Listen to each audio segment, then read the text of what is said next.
phase one of my van renovation tour. All right, here she is. She is a 2003 Ford E150 conversion van. She had the Southern Comfort conversion, and I had the two middle seats removed and had a swivel put on the front passenger seat, so I have a nice place to sit when I'm camping. Right now I'm just using a regular cooler because I'm only going out for weekends, and I like it here because it gives me some extra cup holders. I have tons of space in the middle now, and then here, the bedding, I have a 2-inch organic latex. I wanted to keep this as non-toxic as possible. This is a topper, and then I got another topper that's 2.5 to 3 inches of sheep's wool that comes from the UK. And so I've got a very, clean, non-toxic place to sleep. This does hang over because it's wider than the van's back bench seat. But right now that's gonna work okay because it covers up the potty. So I can pull this out when I need it. I got the Trillino, and I liked it because it separates the liquids and the solids, and from what I read, this is a good way to do it for not super duper expensive.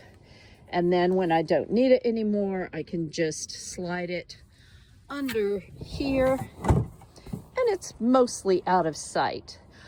All right, coming around to the back, here you can see the thickness of these mattress toppers, and I tried it out. It's very comfortable, so I think this is gonna be great.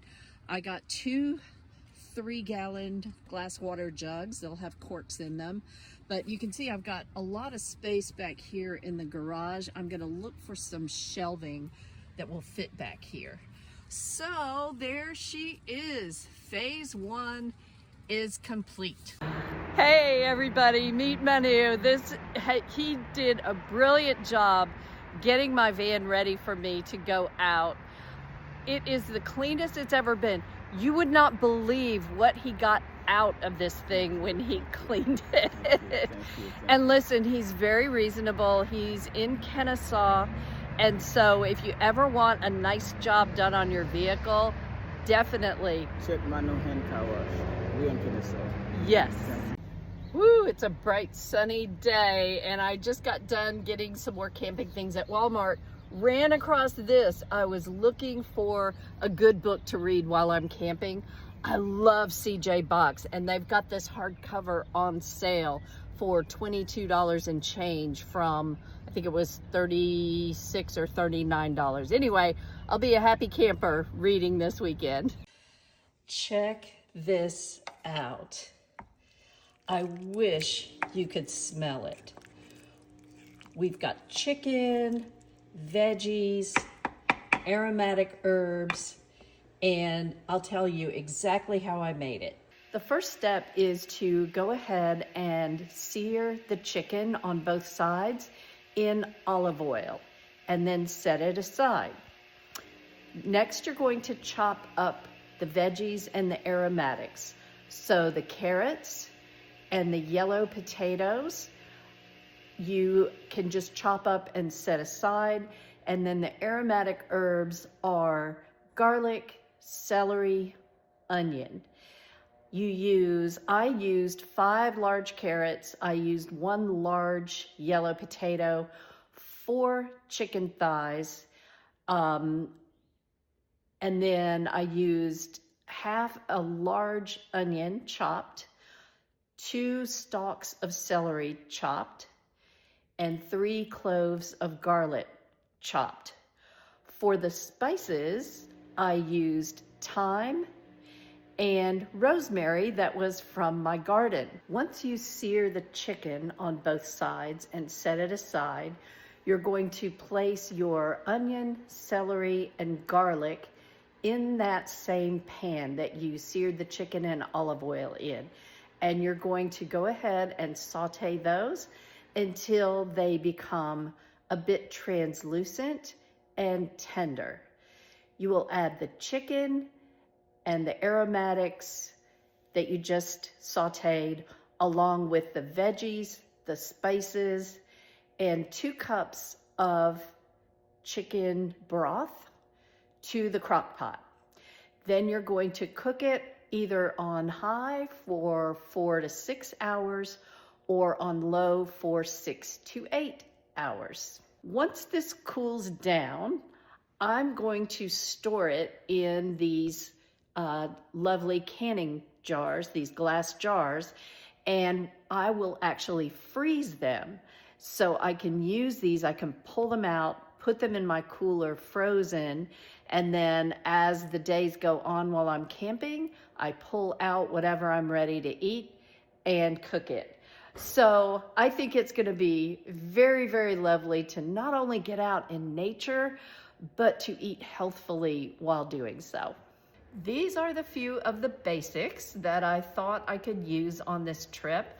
I'd love to hear your suggestions. Like, what have you used camping that you feel like is essential, that you would not want to leave home without it? For coffee, I use a French press at home and I grind it fresh every morning. I will be having no electricity when I'm camping next weekend, so obviously I can't take my grinder, but fortunately I had this lovely number that I purchased a while back when we were having bad weather and I thought the power might go out, because I thought, well, if the power's out, at least I can have coffee. I do have a gas stove, so that was important to me. So this is a great little device. Your coffee goes in here. You can set it for how coarse you want it.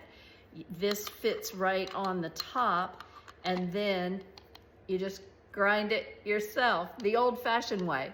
But it's gonna give me that fresh coffee that I love every morning. This I consider a must-have. This is a headlamp.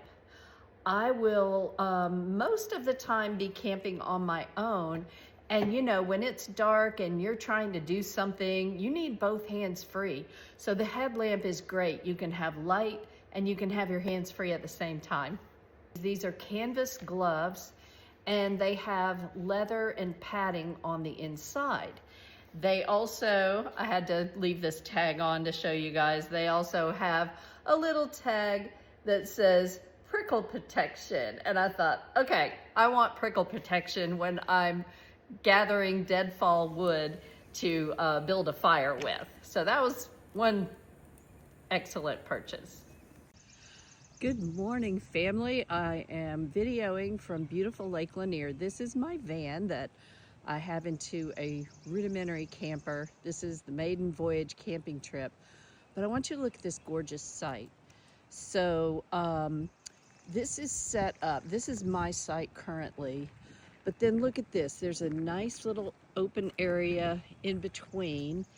And then the next site over.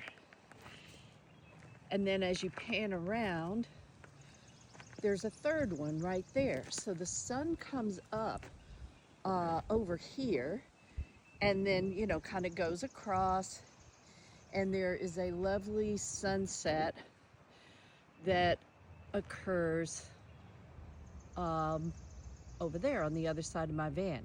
So I was thinking, what an amazing place this would be to have a family camping trip.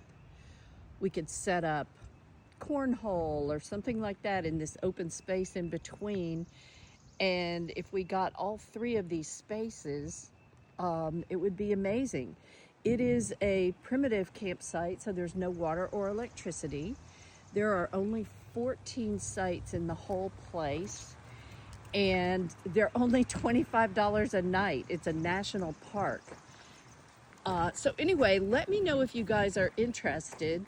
Oh, the other thing, if we wanted to come at some point over the summer, there's always a lovely breeze here. Like, the wind blows constantly, so it keeps it feeling cool, and the mosquitoes have not bothered me at all. They do not like the wind. Good morning from the most perfect camp spot. It's about 7:20 in the morning. And as you pan, this is a Monday, so pretty much everybody has checked out.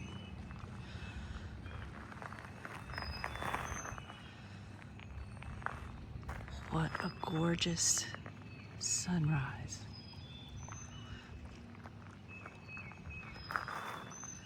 There's only one other family. You can see them barely down there with a boat.